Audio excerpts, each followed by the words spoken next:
Magandang araw po. Narito na po magiging lagay ng panahon ngayong araw ng Lunes, September 15, 2025.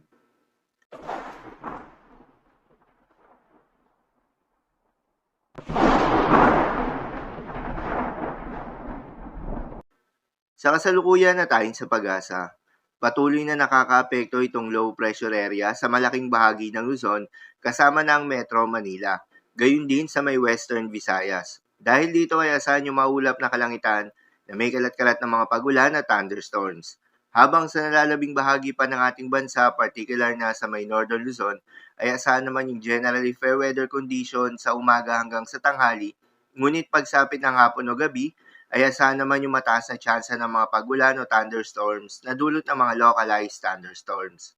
Samantala, yung binabantayan na low pressure area na nasa loob pa rin ng Philippine Area of Responsibility at kasalukuyang tumawid ng ating kalupaan ay huling namataan sa coastal waters ng Busuanga, Palawan. Ang nasabing low pressure area ay napakababa na o hindi na nga inaasahan na maging bagyo pa within the next 24 hours at hanggang sa makalabas ito ng Philippine Area of Responsibility, posible mamayang gabi o bukas na madaling araw. Bagamat hindi na nga ito magiging bagyo, asahan na magdudulot pa rin ito ng mga pag-ulan at thunderstorms.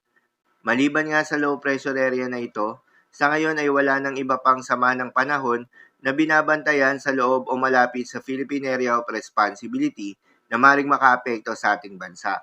Subalit maging handa pa rin tayo dahil sa susunod na linggo, posible nga na may panibagong sama ng panahon na maaaring pumasok ng Philippine Area of Responsibility. Base yan sa forecast model na ating ginagamit at tropical cyclone threat potential na inilabas ng pag-asa. Paalala pa rin po dahil posible pa rin ang mga pagbabago. Kaya naman patuloy lamang na magantabay sa mga update nating ilalabas, lalo na ng pag-asa. Para naman sa magiging lagay ng panahon ngayong araw ng Lunes, dahil nga sa epekto nitong low pressure area, asahan sa Metro Manila, Ilocos Region, Cordillera Administrative Region, Cagayan Valley, Central Luzon, Calabarzon, Mimaropa, Western Visayas, Negros Island Region at Camarines Norte ang maulap na kalangitan na may kalat-kalat ng mga pagulan at thunderstorms. Posible ang mga pagbaha o pagguho ng lupa due to moderate to at times heavy rains. Habang sa nalalabing bahagi pa ng ating bansa ay asahan naman yung bahagya maulap hanggang sa maulap na kalangitan na may kalat-kalat ng mga pagulan o thunderstorms na dulot naman ng mga localized thunderstorms. Posible rin ang mga pagbaha o pagguho ng lupa during severe thunderstorms. Madalas, nabobo ang mga thunderstorms na ito tuwing hapon o gabi na nagtatagal ng 1 hanggang 2 oras.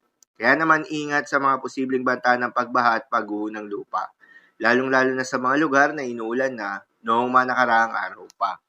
Para naman sa magiging lagay ng mga dagat baybayin, ayon sa pag-asa ay wala po tayong nakataas na gale warning sa anumang seaboards ng ating bansa. Kaya naman malayang makakapamalaot yung mga kababayan nating mangingisda at yung may mga maliliit na sasakyang pandagat, ngunit pinag-iingat pa rin, lalo na kung meron tayong offshore thunderstorms activity, asahan yung paglakas ng hangin at kakakibat nito ay pagtaas rin ng mga pag-alon. So, lamang po para sa lagay ng panahon ngayong araw ng Lunes. Keep safe everyone.